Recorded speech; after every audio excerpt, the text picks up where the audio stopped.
The moving company charged by the hour, and Jennifer Hayes was watching her last $300 disappear with every piece of furniture they tossed into the dumpster.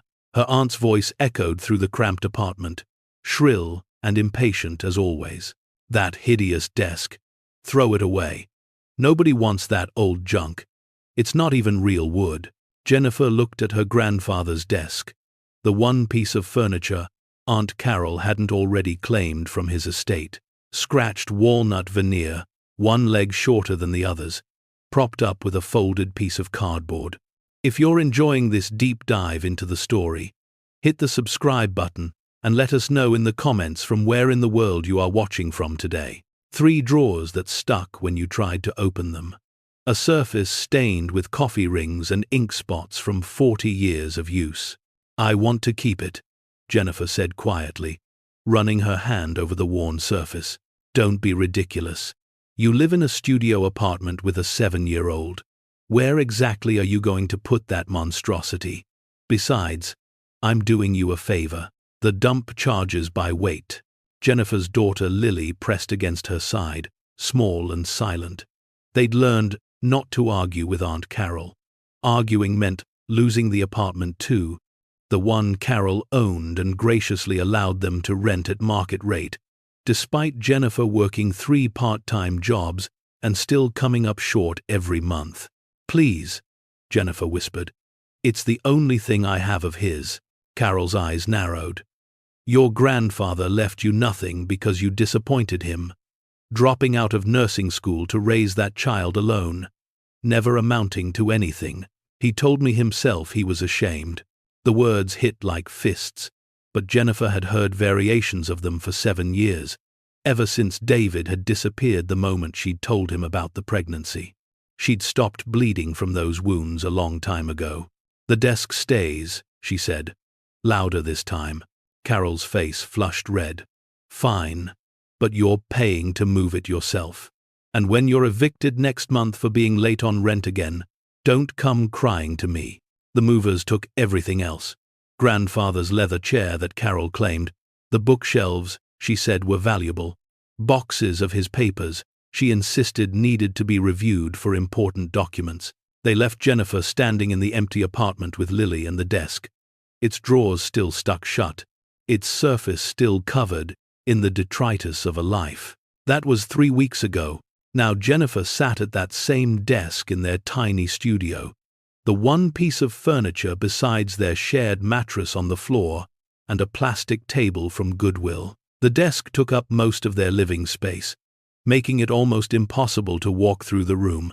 Lily did her homework on it every night, never complaining about the wobbly leg or the drawers that wouldn't open. Jennifer stared at the eviction notice on the desk surface. 72 hours to vacate.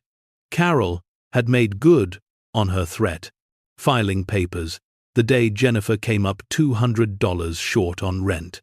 Never mind that Jennifer worked as a breakfast cook at a diner, cleaned offices in the evening, and drove for a rideshare app on weekends. Never mind that she'd never been more than 2 weeks late before. Mama, Lily's voice was small, are we going to be homeless again? Again. The word cut deep.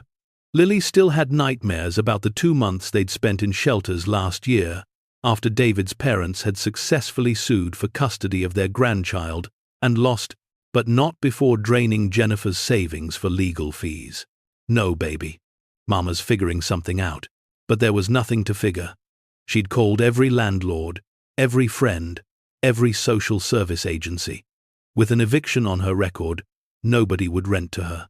The shelters were full. Her car had been repossessed last month. Jennifer pulled at the top drawer of the desk for the 100th time, more out of frustration than hope. It was stuck like always, probably swollen from moisture or just age. Her grandfather had used this desk for decades at his accounting firm before retiring.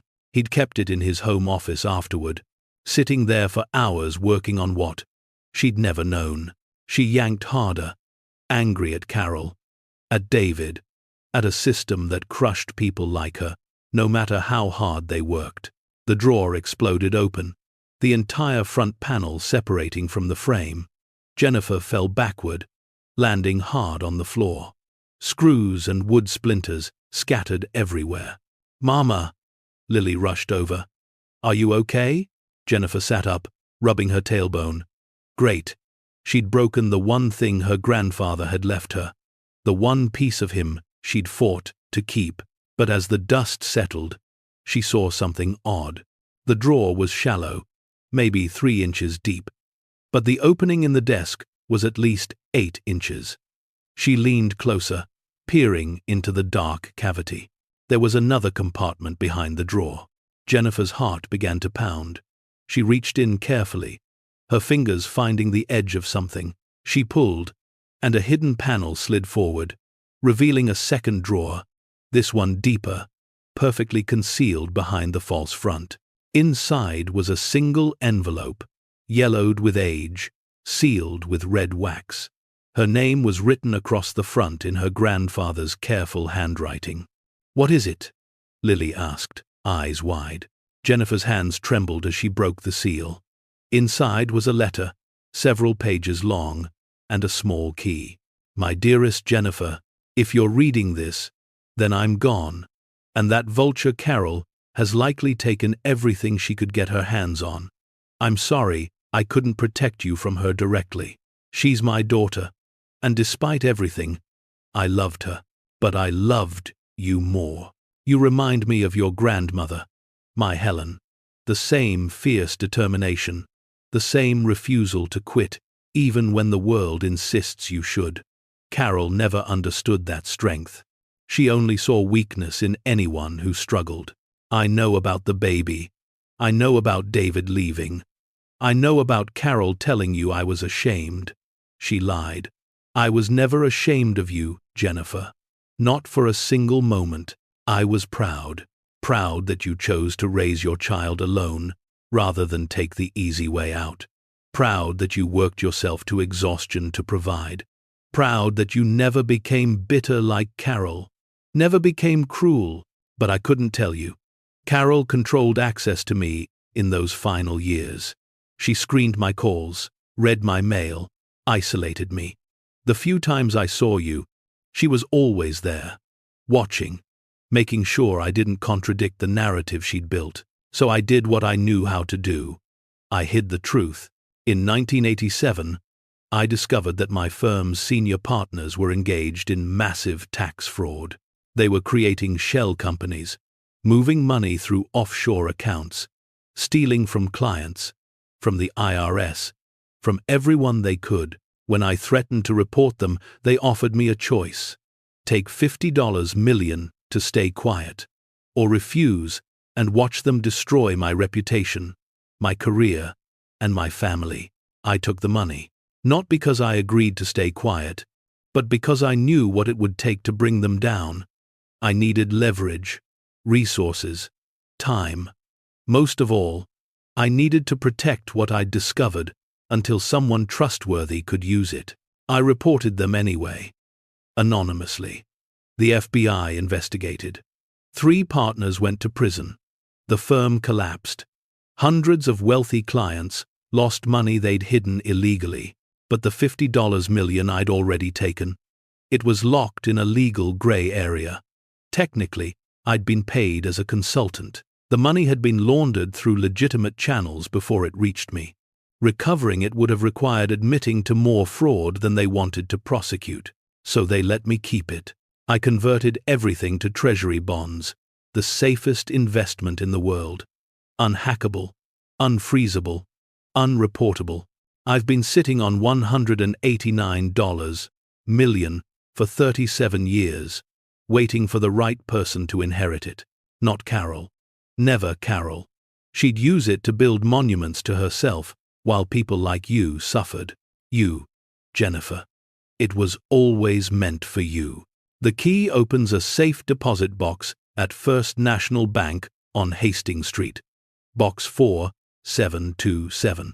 Inside, you'll find the bonds, legal documentation proving how I acquired them, and instructions for cashing them without triggering immediate scrutiny.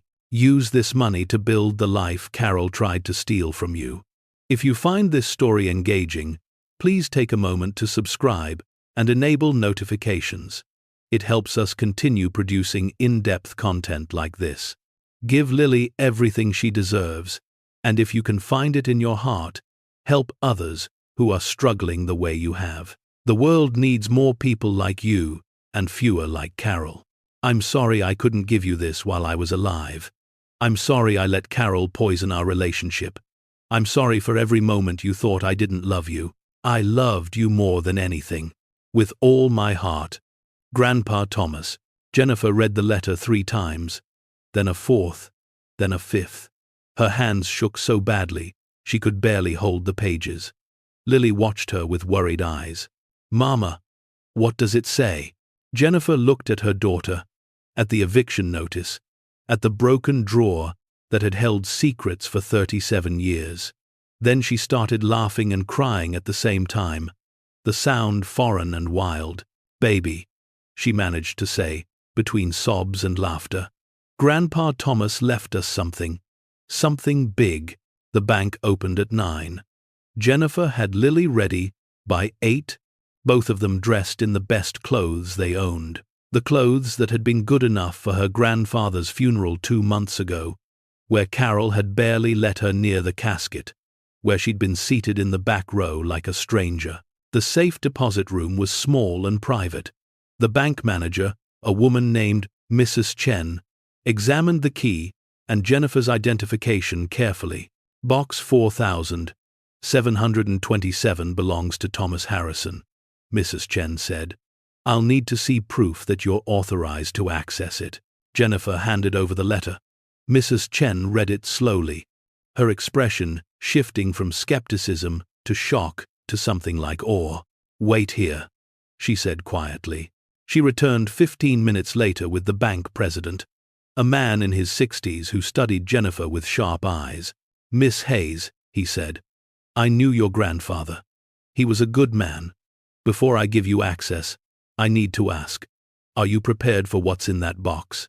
I don't know what that means. It means your life is about to change in ways you can't imagine. It means people will come out of nowhere claiming they deserve a piece of what's yours.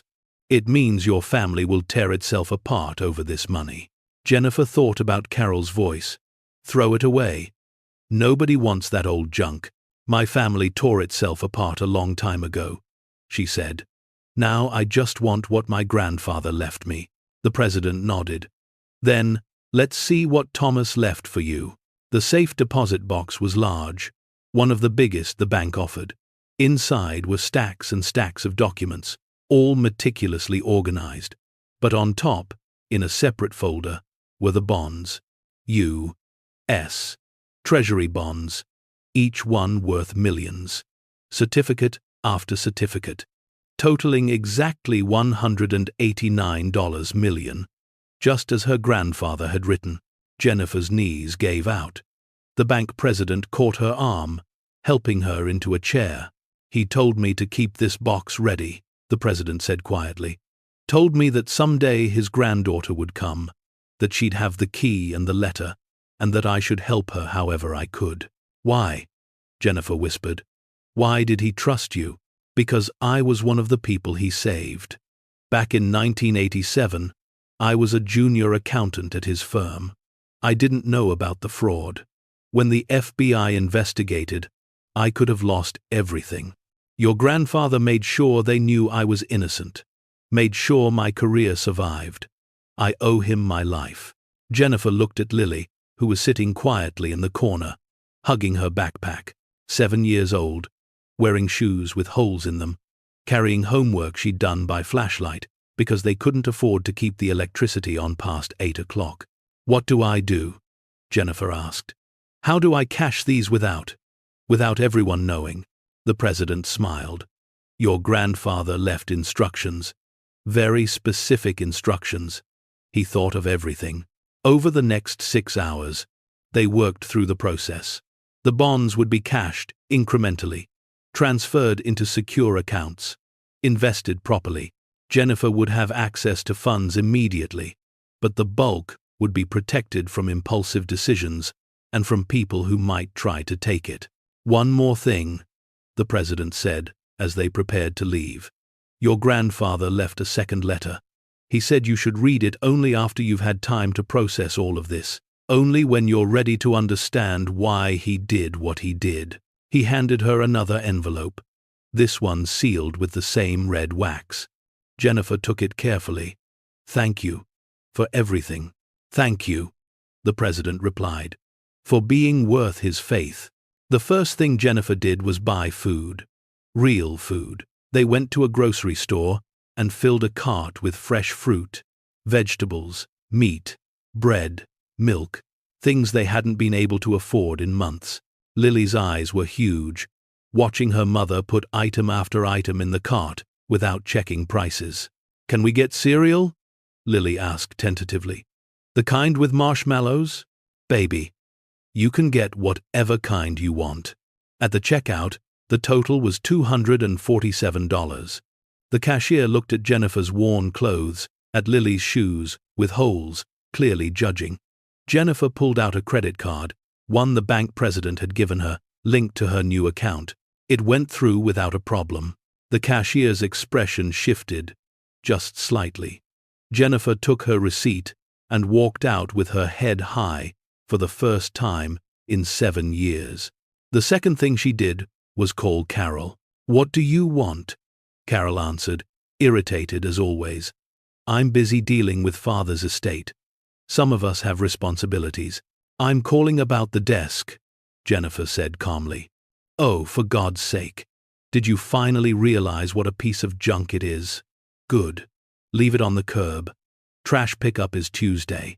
Actually, I wanted to thank you. Silence. Thank me for letting me keep it. Turns out it was more valuable than either of us realized. What are you talking about? Jennifer smiled, even though Carol couldn't see it. Nothing. Just, thank you for being exactly who you are. She hung up before Carol could respond. The third thing she did was find them a home. Not an apartment, a real house. 3 bedrooms, a yard for Lily, good schools nearby. The real estate agent tried to talk her into something cheaper, clearly not believing Jennifer could afford anything in this neighborhood. I'll pay cash, Jennifer said simply. They moved in 2 weeks later. Jennifer kept the desk, had it professionally restored, the broken drawer carefully repaired. She put it in the home office, the room where she would eventually set up the foundation that would change hundreds of lives.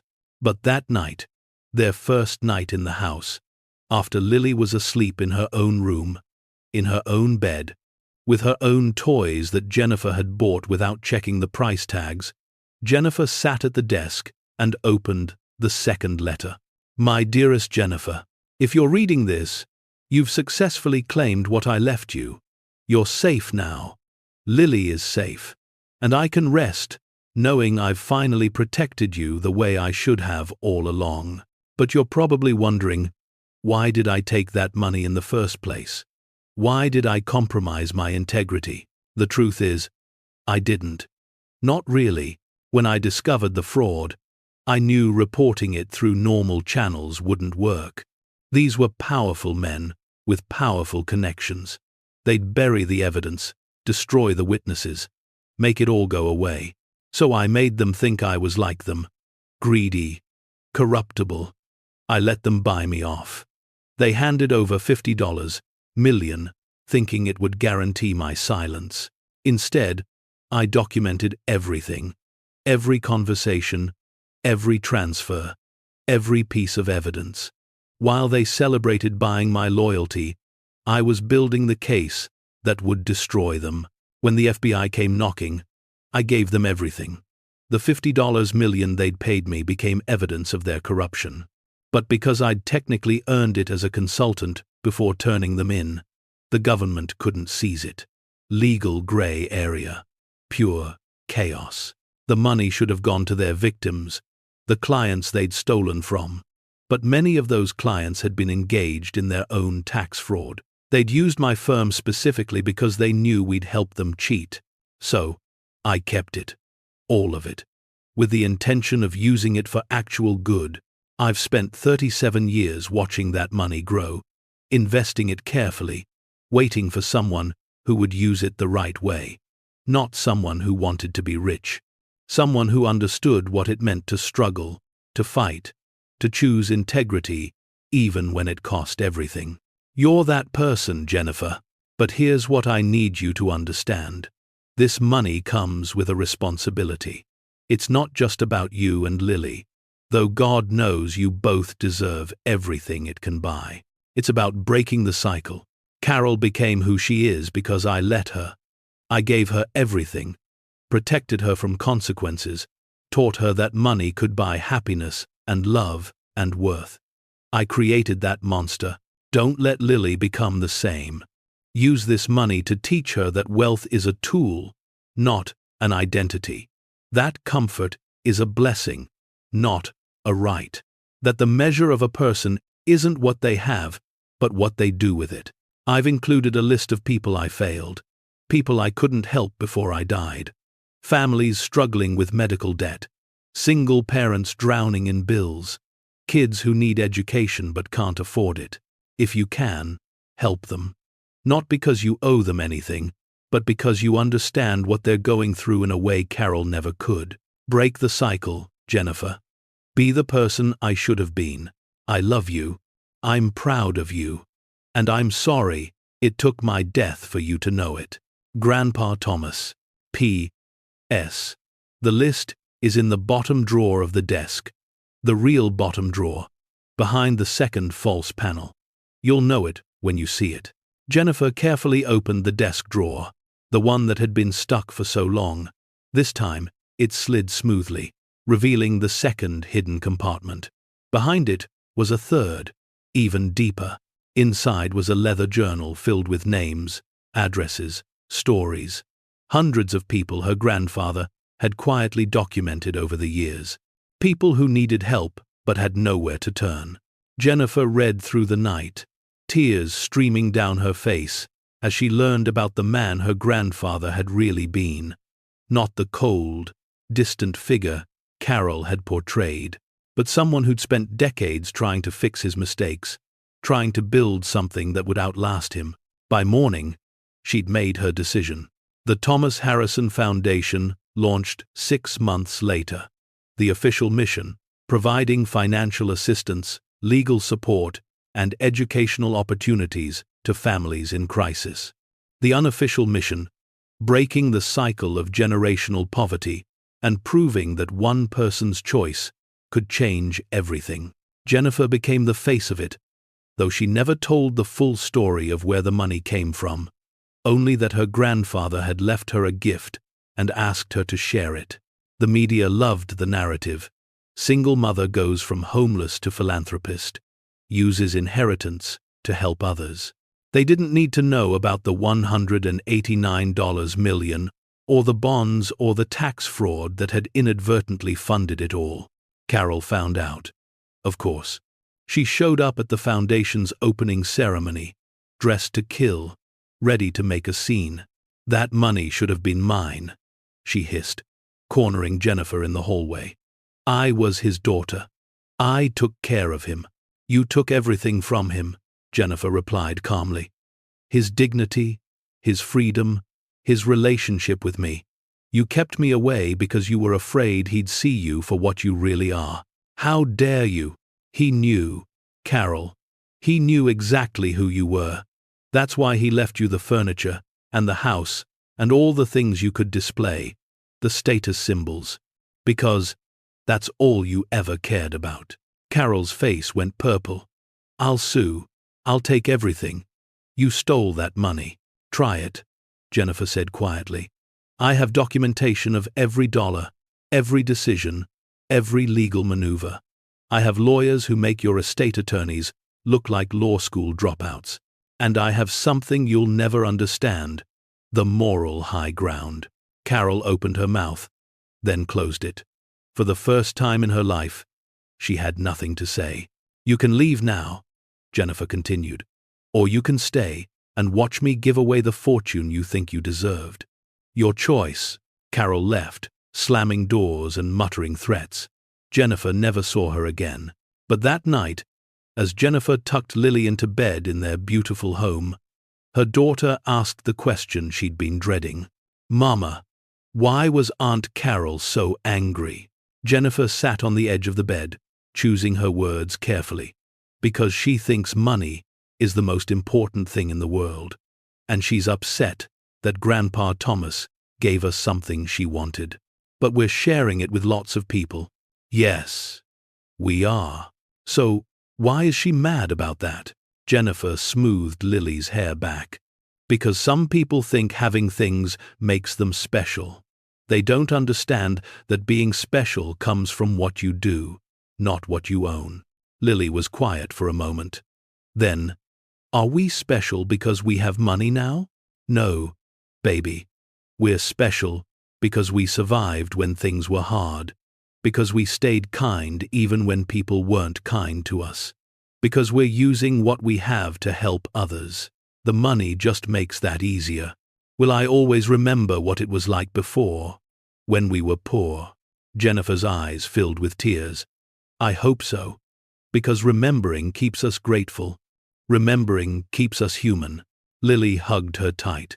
"I'm glad we kept Grandpa's desk." "Me too, baby. Me too." The foundation grew faster than Jennifer had imagined. Within a year, they'd helped 500 families. Within 2, that number tripled. Medical debts paid, rent subsidies, educational scholarships, legal aid for people who couldn't afford lawyers. But Jennifer's favorite program was the simplest: emergency cash assistance. No forms, no lengthy applications, just direct help for people in immediate crisis. The kind of help that would have changed everything for her 3 years ago. She thought about the eviction notice that had sent her pulling at that drawer in frustration, about how close she'd come to giving up, to accepting that this was just how life would always be. One afternoon, a woman came to the foundation office, mid-30s, exhausted, holding a little boy's hand. She looked exactly like Jennifer had looked 3 years ago, desperate, ashamed, trying to hold it together for her child. "I heard you help people," the woman said quietly. "I'm being evicted. I work 2 jobs, but my son needed surgery, and the insurance didn't cover everything. I'm $1,500 short on rent. My landlord already filed papers." Jennifer pulled out a checkbook. "What's your landlord's name?" The woman's eyes went wide. "You're just going to pay it?" "We're going to pay it, plus 3 months ahead. That should give you time to catch up. And I want you to bring me your son's medical bills. All of them." "I can't accept." "Yes, you can. Because 3 years ago, someone should have done this for me, and they didn't. But I can do it for you." The woman broke down crying. Jennifer held her while she sobbed, knowing exactly what those tears meant. The relief, the disbelief, the overwhelming gratitude, mixed with shame at needing help. "You don't have to be ashamed," Jennifer whispered. "You're working 2 jobs. You're taking care of your son. You're doing everything right. The system is what's broken, not you." Stories like that happened every week. Single parents, elderly people on fixed incomes, families destroyed by medical debt. Jennifer helped them all, remembering her grandfather's words, "Break the cycle." The foundation also went after the systems that created poverty in the first place. They funded advocacy groups fighting predatory lending. They supported legal clinics, challenging unjust evictions. They lobbied for better healthcare coverage, better wages, better protections for workers. They made enemies: corporations that profited from poverty, politicians who depended on keeping people desperate, Carol, who continued filing lawsuits claiming the money should have been hers, all dismissed, but costly in time and energy. But they also made allies, other philanthropists who'd been waiting for someone to lead, grassroots organizations that finally had resources to scale their work, people who'd been helped and now wanted to help others. Lily grew up watching all of it. She spent her afternoons at the foundation office, doing homework while her mother met with families in crisis. She learned that wealth was a responsibility, not a reward. That comfort was temporary unless you used it to build something lasting. On her 16th birthday, Jennifer took her to the bank, to the same safe deposit box her grandfather had left. "There's something you need to see," Jennifer said. Inside, she'd placed copies of everything. The letters, the documentation, the history of where their money came from. The full truth, no sanitized version. "Your great-grandfather was a complicated man," Jennifer explained as Lily read. "He compromised his integrity to catch people who'd compromised theirs. He took money from criminals to help victims. He did questionable things for ultimately good reasons." "Was he a good person?" Lily asked. Jennifer thought about it. "I think he was a person, trying to be good, trying to fix his mistakes, trying to leave the world better than he found it. That's all any of us can do. Is that what we're doing with the foundation? That's what we're trying to do." Lily carefully put the documents back. "When I'm older, I want to run it. The foundation, I want to keep helping people." Jennifer hugged her daughter, thinking about cycles breaking and legacies continuing, about old desks and hidden drawers and the secrets we keep until the right person comes along to receive them. That evening, they drove past the old apartment where they'd lived, with the desk taking up their entire living space. Someone else lived there now, probably struggling just like they had. "Mama," Lily said, "do you ever think about what would have happened if Aunt Carol had made you throw away the desk?" Jennifer shivered. "Every day. We should tell people that story, about almost throwing it away, so they know how close we came to losing everything." "Why?" "Because hope matters. Because people need to know that sometimes the thing everyone else calls worthless is exactly what saves you.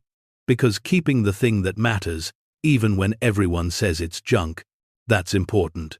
Jennifer looked at her 16-year-old daughter with tears in her eyes. Somehow, despite everything, despite the struggles and the poverty and the trauma, Lily had grown into someone wise and compassionate and strong. "Break the cycle." Her grandfather's words echoed. She'd done it. Not perfectly, but enough. The Thomas Harrison Foundation continued to grow. By its 10th anniversary, they'd helped over 50,000 families. They'd changed policies in 3 states. They'd built a model for responsive, dignified charity that other organizations copied. And in Jennifer's office, in the place of honor, sat her grandfather's desk. Restored, but not too restored. The coffee stains still visible. The wobbly leg fixed, but the repair marks left showing. The hidden drawer permanently open, now holding fresh flowers, and a framed photo of Thomas Harrison. People would ask about it sometimes. Why keep such an old, damaged piece of furniture when she could afford anything she wanted? Jennifer always gave the same answer. Because it taught me that the most valuable things are often the ones everyone else overlooks. The ones they tell you to throw away. The ones that look like nothing but hold everything. And late at night, when the office was empty and the city quiet, Jennifer would sit at that desk and write letters to families they'd helped, thank you notes to volunteers, grant approvals that would change lives. Sometimes she'd touch the wood, thinking about her grandfather's hands in the same place, thinking about all the secrets it had held, thinking about how close she'd come to losing it all. "Throw it away," Carol had said. "Nobody wants that old junk." But Carol had been wrong. Someone had wanted it. Someone had needed it. Someone had fought to keep it even when everyone said it was worthless. And that had made all the difference. 20 years after opening that drawer, Jennifer stood at a podium, accepting an award for philanthropic impact. Lily, now 27 and running day-to-day operations of the foundation, sat in the front row with her own daughter, Jennifer's granddaughter, on her lap. "People ask me how this started," Jennifer said to the crowded room. "They want to know the secret to building something that matters. And the truth is simple. My grandfather taught me that hidden worth is still worth. That the things other people dismiss might be exactly what you need. That keeping faith with your values, even when it costs you everything, is the only way to live. She paused, looking at Lily and her granddaughter. 3 generations, all shaped by one man's decision to hide truth in plain sight. He left me more than money, Jennifer continued. He left me a lesson. That breaking cycles of poverty and pain starts with one person choosing differently. Choosing to help instead of hoard. Choosing to lift instead of judge. Choosing to see value where others see junk. The audience applauded, but Jennifer was looking at the back of the room, where a photograph of her grandfather hung. Thomas Harrison, accountant, whistleblower, secret keeper, grandfather. Thank you, she mouthed silently, for everything. That night, back in her office, Jennifer wrote one more letter, this one, addressed to her granddaughter, to be opened when she turned 18. In it, she told the full story. The poverty, the desk, the hidden drawer, the bonds, the truth about where their fortune came from and what it was meant to do. She sealed it with red wax, just like her grandfather had done, tucked it into the desk's hidden drawer, behind a new false panel she'd had installed, added a key to a new safe deposit box containing copies of everything, because some truths are worth protecting until the right person comes along to receive them. Some legacies take generations to fully understand, and some old desks, dismissed as junk, hold the power to change the entire world.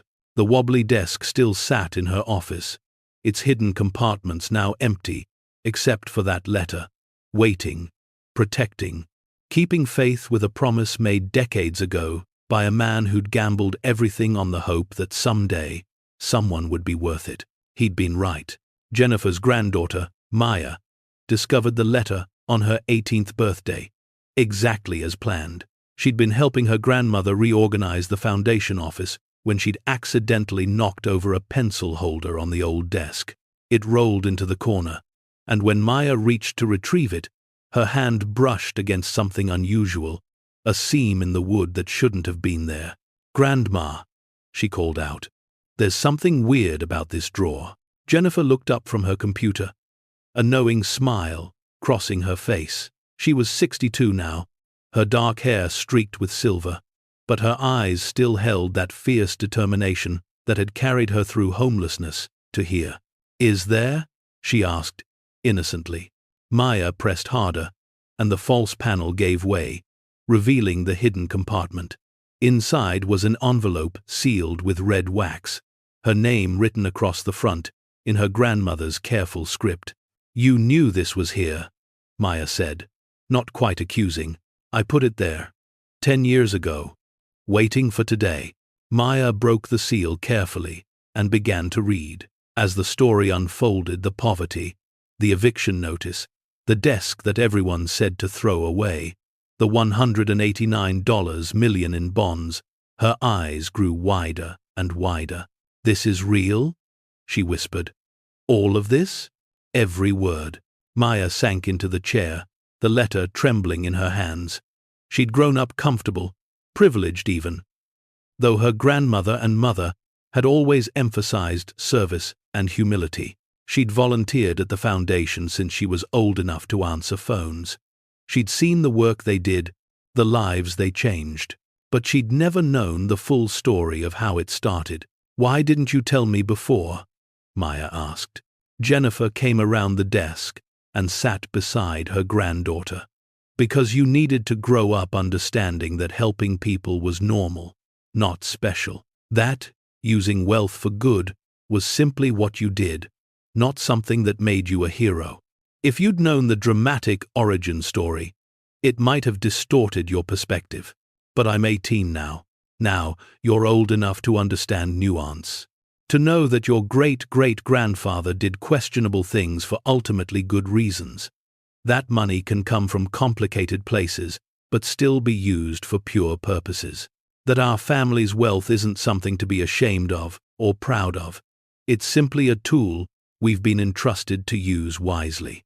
Maya read through the letter again, more slowly this time. When she finished, she looked up with tears in her eyes. "Aunt Carol. She was your actual aunt? The one who tried to make you throw away the desk?" "She died 5 years ago," Jennifer said quietly. "Alone, bitter, convinced until the end that I'd stolen what was rightfully hers. She never understood that our grandfather chose me, not because I deserved the money, but because he knew I'd use it the way he intended." "Did you ever forgive her?" Jennifer considered the question. "I forgave her for being who she was. I couldn't change her, couldn't make her see differently. But I also didn't let her poison what we were building. Sometimes, forgiveness means accepting that someone will never acknowledge their wrongs and choosing not to let that stop you from doing right." Maya set down the letter and looked at the desk, really seeing it for the first time.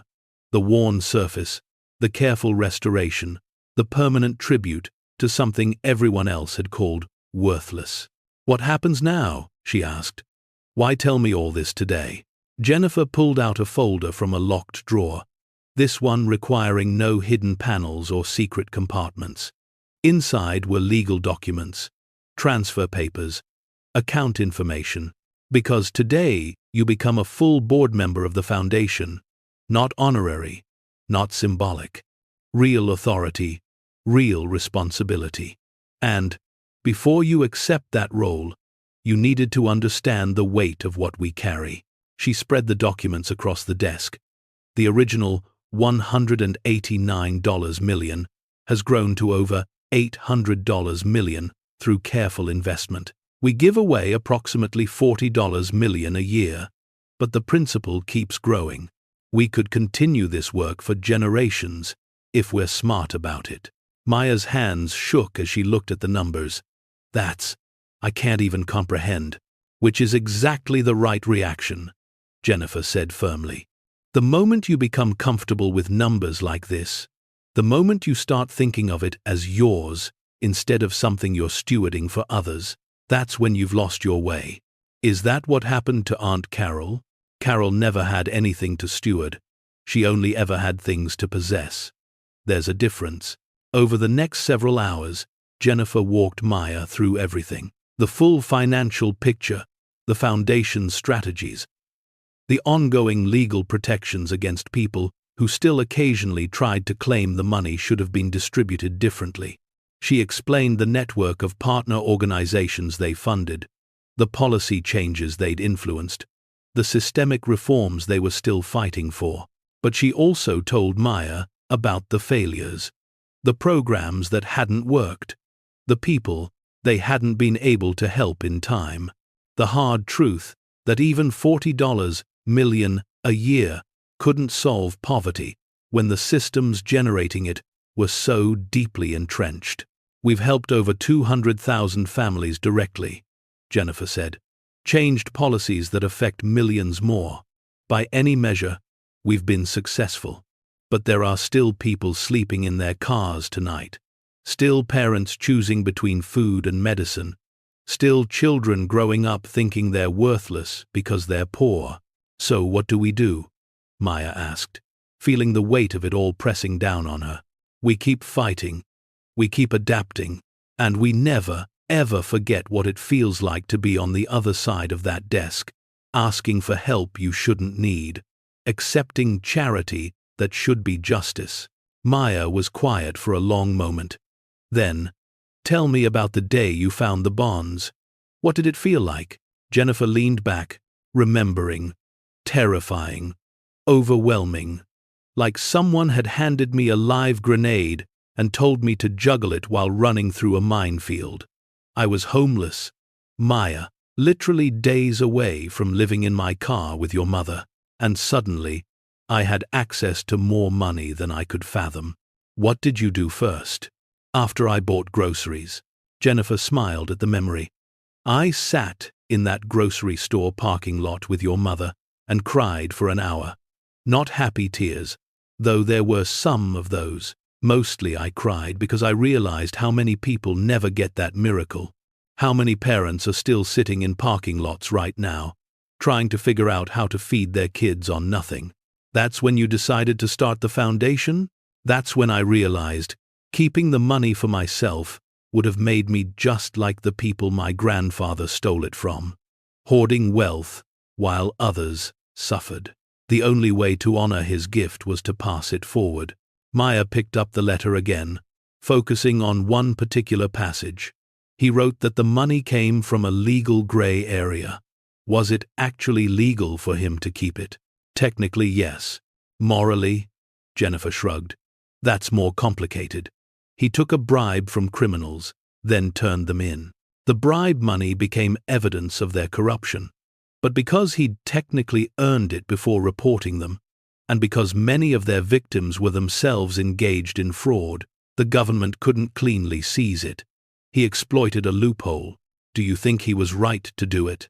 I think he did what he believed would create the most good in the long run. Was it legally questionable? Yes.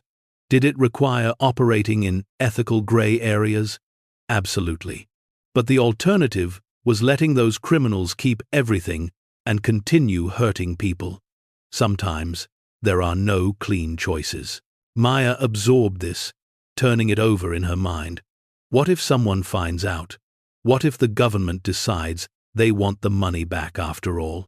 We've been prepared for that possibility from day one, Jennifer said. We have the best lawyers, the most thorough documentation. And honestly, after 37 years of helping people, after the Foundation's track record, after everything we've accomplished, I think we'd have public opinion on our side. But it could still happen. It could still happen, Jennifer agreed, which is why we never spend the principle, never put all our resources in one place, never assume we're untouchable. Your great-great-grandfather lived in fear for nearly 4 decades. We live in prudent caution.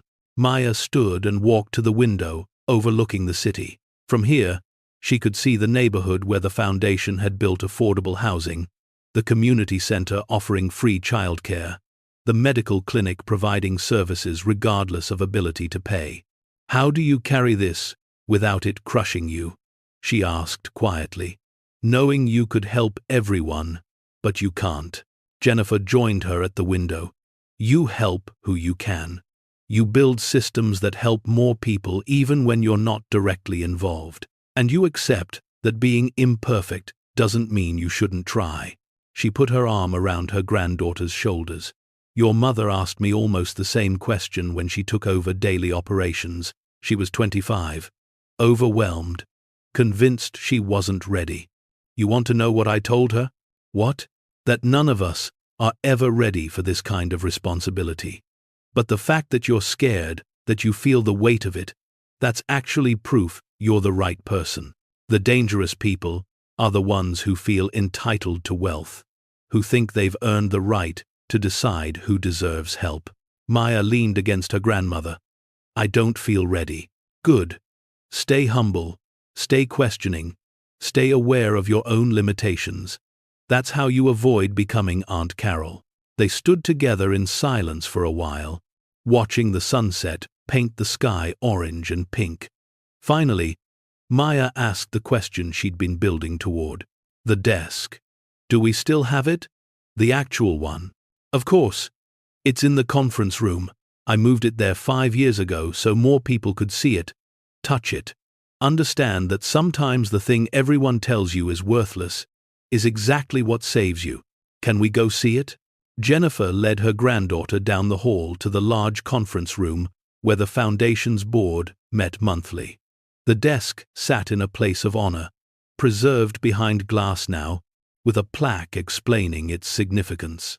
Thomas Harrison's desk, where secrets were kept, truth was hidden, and one woman's refusal to throw away something she loved changed 200,000 lives. Maya pressed her hand against the glass. It's smaller than I imagined. Most miracle workers are, Jennifer said. That's kind of the point. They were still standing there when Lily arrived. Maya's mother, carrying coffee and looking tired from a long day of grant reviews. She saw them at the desk and smiled. Somebody turned 18 today. she said, hugging her daughter. Grandma told me everything, Maya said. About Aunt Carol, about being homeless, about the bonds, all of it. Lily looked at Jennifer with raised eyebrows. The full story? Already? She's ready. Am I? Maya asked. Ready, I mean. Lily set down the coffee and took her daughter's hands. You've been volunteering here since you were 6. You've seen poverty up close.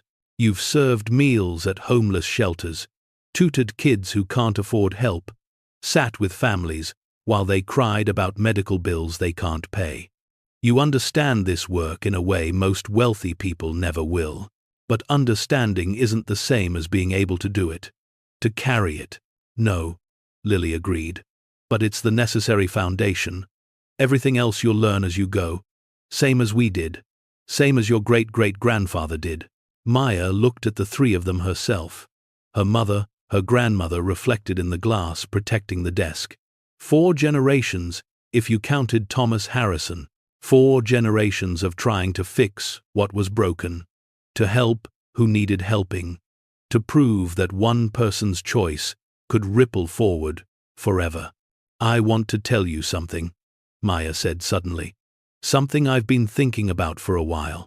Jennifer and Lily waited. I want to expand the Foundation's work. Beyond just crisis assistance and policy advocacy, I want us to start buying properties in low-income neighborhoods before developers can gentrify them. Create permanently affordable housing that can never be sold off or converted. Build actual wealth for communities instead of just preventing their poverty from getting worse. Lily started to respond, but Jennifer held up a hand. Keep going, Jennifer said to Maya. I know it's not traditional charity. I know some people will say it's too political, too radical, but I've been studying housing policy, and I think it's the next frontier. We can't keep putting band-aids on broken bones. We need to break the cycle at its source. How much would something like this cost? Lily asked carefully. To do it right?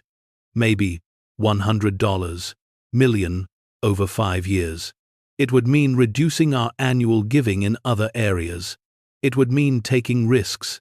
But if it works, if we can prove the model, other foundations might follow. We could change how philanthropy addresses housing insecurity. Jennifer studied her granddaughter carefully. At 18, Maya was already thinking systemically, strategically, willing to take calculated risks for long-term change. It reminded her of Thomas Harrison's letter, his willingness to work in gray areas for ultimately good purposes. Write me a proposal, Jennifer said. Full budget, implementation, timeline, risk analysis, everything. Present it to the board in 3 months. If it's solid, we'll consider it. Maya's face lit up. Really? You're not going to say I'm too young or inexperienced? You're the same age I was when I had your mother. The same age your mother was when she started working here full-time. In our family, 18 isn't too young for responsibility. It's exactly when you're old enough to start carrying the weight. That evening, after Maya left to start working on her proposal, Jennifer and Lily sat in the office, sharing a bottle of wine and watching the city lights come on below. She's going to be better than both of us, Lily said quietly. She already is, Jennifer agreed. She grew up with stability we had to fight for. She can think bigger, because she's not constantly worried about survival. Do you think that's good or bad? Jennifer considered it. Both. She'll do things we couldn't imagine because she's not limited by our trauma. But she also might not understand why some battles are worth fighting, even when they're not winnable. She didn't live through the desperation. Should we have told her sooner? Let her understand struggle more directly? No, Jennifer said firmly. Breaking cycles means each generation gets to stand on the one before. We survived, so she could thrive. That's not a failure. That's success. They sat in comfortable silence for a while. Then Lily asked, Do you ever think about what would have happened if Aunt Carol had won? If she'd forced you to throw away the desk? Jennifer had thought about it countless times over the years. The alternative timeline where she'd capitulated, where the desk had gone to a landfill, where the bonds had never been discovered. We'd probably still be struggling, she said. I'd probably still be working multiple jobs, never quite making ends meet. And your daughter would have grown up the same way you did, hungry, scared, watching her mother slowly break under the weight of it all. But someone else might have found the desk. At the dump, or a thrift store. Maybe. Or maybe it would have been destroyed. Maybe those bonds would have sat in a landfill until they expired worthless. Maybe 200,000 families would never have been helped. Lily shivered. That's a lot of maybes. That's why I'm so grateful. Not just for the money, but for the stubbornness. For refusing to let go of the one thing that mattered, even when everyone said it was worthless. That stubbornness saved us. And it saved so many others. Do you think Great-Grandpa Thomas knew? When he hid the bonds in that desk, do you think he knew exactly what would happen? Jennifer pulled out her phone and opened a photo she kept there. A picture of Thomas Harrison, taken sometime in the 1980 seconds, sitting at that very desk. He looked tired, worn down, but there was something in his eyes. Determination, maybe. Or hope. I think he hoped, she said. I think he gambled everything on the possibility that someone would come along who'd use it right. He couldn't have known it would be me specifically, or that I'd start a foundation, or that we'd help hundreds of thousands of people, but he believed in the potential. He had faith. Faith in what? In the idea that good people still exist, that given the chance, someone would choose justice over comfort, that the cycle could be broken. Lily took the phone and studied the photo. I wish I'd known him. I barely knew him myself. Carol made sure of that. But in a way, I know him better now than I ever could have when he was alive. Through his letters, his choices, the legacy he built in secret. I understand him. Do you forgive him? For staying distant? For letting Carol control access to him? Jennifer took back the phone, looking one more time at her grandfather's face. I forgive him for being human, for making choices that seemed right at the time, even if they hurt people, for doing the best he could with what he knew. Isn't that all any of us can do? Over the following months, Maya threw herself into developing her housing proposal. She consulted with economists, urban planners, community organizers. She toured affordable housing projects around the country, learning what worked and what failed. She built financial models, risk assessments, implementation timelines, and when she finally presented to the board, 3 months to the day after her 18th birthday, her proposal was so thorough, so well-researched, so thoughtful that the vote was unanimous. The foundation would commit $100 million over 5 years to acquiring and developing permanently affordable housing in 3 pilot cities. You're going to fail sometimes, Jennifer told her granddaughter after the vote. Some properties won't work out. Some communities won't want us there. Some political fights you'll lose. I know, Maya said, but at least we'll be trying something new. At least we'll be pushing forward, just like your great-great-grandfather did when he stole that money. Borrowed, Maya corrected with a small smile. He borrowed it from criminals and gave it to people who deserved it. Jennifer laughed. Sure, we'll call it borrowing.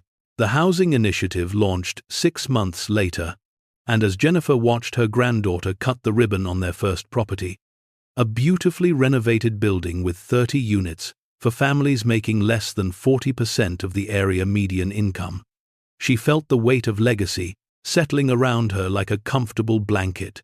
4 generations. Now, from Thomas Harrison hiding bonds in a desk, to Jennifer refusing to throw that desk away, to Lily building the foundation into a powerhouse, to Maya pushing them toward even more ambitious goals. The cycle wasn't just broken, it was reversed, transformed into something that generated good instead of perpetuating harm. That night, Jennifer returned to the office alone. She stood in front of the desk behind its protective glass and thought about all the moments that had led here. Her grandfather making impossible choices. Carol trying to destroy something she didn't understand. The eviction notice that had sent Jennifer yanking at a stuck drawer. The bonds that had funded 2 decades of world-changing work. Maya's proposal that would help thousands more. All of it connected. All of it meaning something. She pressed her hand against the glass, imagining she could feel the wood beneath. Imagining her grandfather's hands in the same spot. Hiding secrets and hoping someone would someday find them. "We did it," she whispered. "We broke the cycle. We built something that matters. We proved that your faith wasn't misplaced." The desk sat silent behind its glass, holding no more secrets now, all its hidden compartments empty and open for anyone to see. But its purpose remained. A reminder that worth isn't always visible. That the things others dismiss might be exactly what saves you. That keeping faith with your values, even when it costs everything, is the only way to live. And that sometimes an old desk everyone tells you to throw away contains not just money, but the power to transform the world. Jennifer walked out of the office that night knowing she'd done what her grandfather asked. She'd broken the cycle. She'd helped the people who needed helping. She'd built something that would outlast her. And when her time came to add her own letter to the desk's history, to seal her own truth behind red wax for some future generation to discover, she knew exactly what she'd write. Keep the desk. Always keep the desk. Not because it's valuable in dollars, but because it's valuable in meaning. Because it represents every time someone chose differently, chose better, chose to believe that one person's actions could matter. You'll face pressure to be practical, to make smart financial decisions, to let go of sentimental attachments. People will tell you it's just furniture, just wood and metal, just taking up space. Don't listen. The desk is a promise, a reminder, a testament to the truth that hidden worth is still worth. That what others call worthless might be exactly what saves you. That fighting to keep what matters, even when everyone says to let it go, is sometimes the most important battle you'll ever fight. I fought for this desk. My grandfather hid truth in it. My mother learned from it. Your mother built upon it. And you'll carry it forward. But only if you're brave enough to keep it, to stand firm when others say throw it away, to believe that some things matter more than convenience or practicality, or the opinions of people who can't see value unless it's obvious. Keep the desk. Keep the faith. Keep breaking the cycle. With all my love and all my hopes, Grandma Jennifer. She'd write that letter someday, but not yet. First, there was work to do, people to help, systems to change, a granddaughter to mentor, and a legacy to continue building. The desk would wait. It was good at waiting. It had waited 37 years for Jennifer to find it. It could wait a few more decades for the next generation to need its wisdom, because some truths take time to reveal themselves.